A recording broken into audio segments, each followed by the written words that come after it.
So, hi everyone. Welcome to a special live edition of ITQ Cloud Native Chronicles. We're here at Red Hat Summit Connect in Utrecht, and we have our first guest with us today, Andrew Block. Welcome. Hey, how you doing? Hi. Why don't you quickly introduce yourself for those who might not know you? So my name's Andy Block. I'm a distinguished architect at Red Hat. I work with customers globally. I'm in our services organization, so that has me out in the field a lot. That means that I get a chance to see not only what technology trends are going on from our customers, but also working with the community. So last week I was in Dubai. I'm here now, and then I'm headed back to the US next week. Right. Jet lagged? No, never. Never jet lagged. No. Yeah, we'll talk a bit about Red Hat in a sec because we're on a Red Hat event, obviously. Might as well. Yeah, but most people probably know you for your involvement with the Helm project. So what's going on over at Helm? I mean, the community is just an area, as you mentioned, that I really focus on a lot, and Helm is probably one of the biggest projects that I contribute to, and this year is actually a big year for the Helm project. We're going to be looking to release our first major version since 2020. So, I mean, 5 years. 5 years in cloud native is an eternity. I mean, when you think about it, Helm's been around over a decade, very much like Kubernetes. And it's our first new version. And we chose to do a new version mainly because we've had a lot of backlogged items, a lot of technical debt that has built up over time.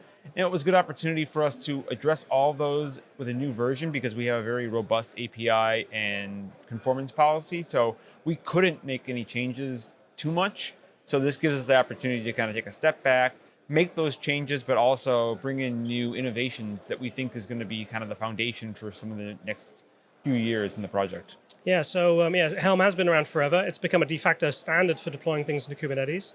A lot of people rely on Helm as a kind of foundational technology. A lot of people producing their own Helm charts, choosing to use Helm to package internal stuff. Have you seen even though Helm hasn't had a major version release, have you seen an evolution of the use of Helm, the use of OCI, and how's that space looking? So it's interesting because I joined the Helm project about 3 years ago, and my reason why I chose to join the project as a maintainer was to push the OCI capabilities over the finish line. It was still experimental when I joined. We spent a lot of time actually working together to get it to GA, and as we look in the industry now, OCI is really becoming a standard that's being used across the board in a number of different ways. And we'll talk about another project that I'm working on a little bit later, but that's going to be an area that we're looking into for really having a lot of our users really focus on OCI as a distribution model, but also working with other projects that we leverage within the Helm project to advance OCI. So Auras is another project that is the underlying engine for how we manage OCI artifacts within Helm. And we are working between the two communities to advance not only what they are having in their project, but how it actually impacts our projects. Yeah, I think we're going to see a lot of changes with a lot of consolidation around OCI ops, Yep. as people are calling it. You're going to see the role of registries change quite a bit, I think.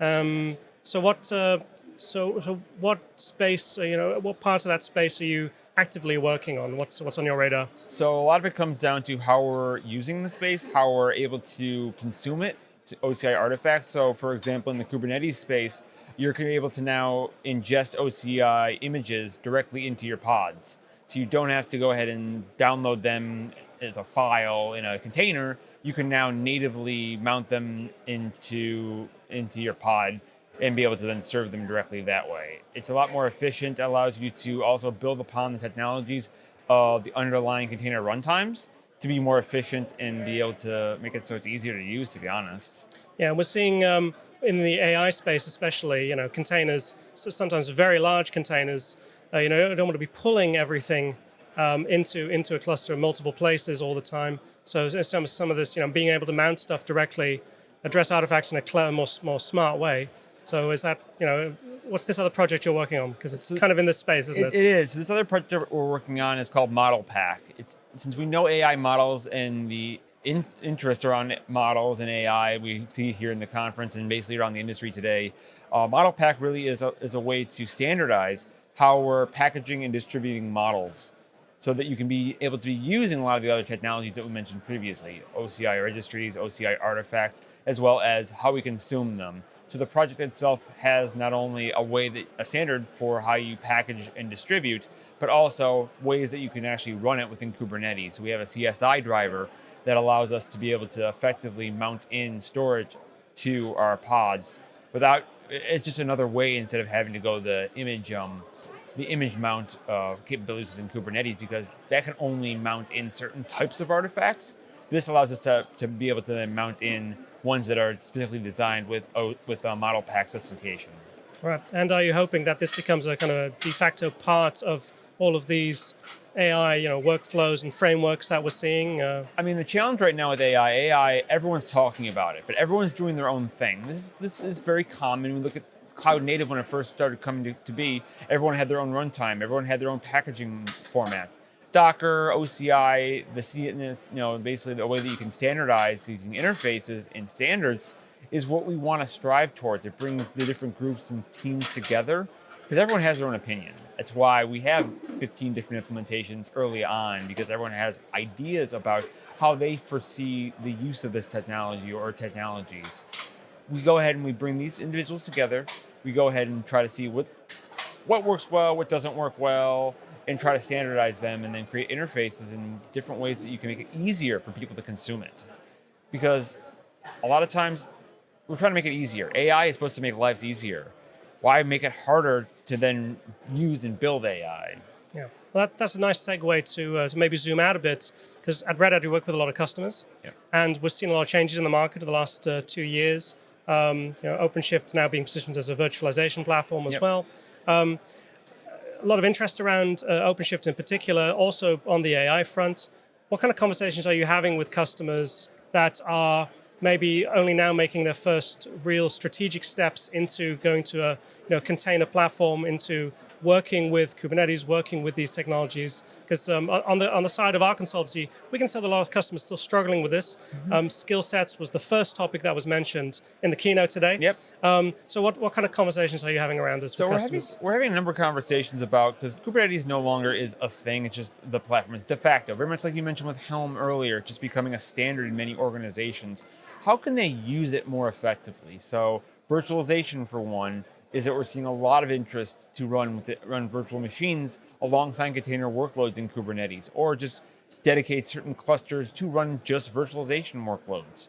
Also, you mentioned the developer story, making it easier to consume Kubernetes, consume OpenShift, Red Hat's distribution of Kubernetes. That's why on the Red Hat side, we have tools like OpenShift Lightspeed to make it easier to understand what's going on in your OpenShift environment and troubleshoot it, diagnose, and make it easier for developers to use it, and even operations teams, because they're the ones that have to keep the lights on all day.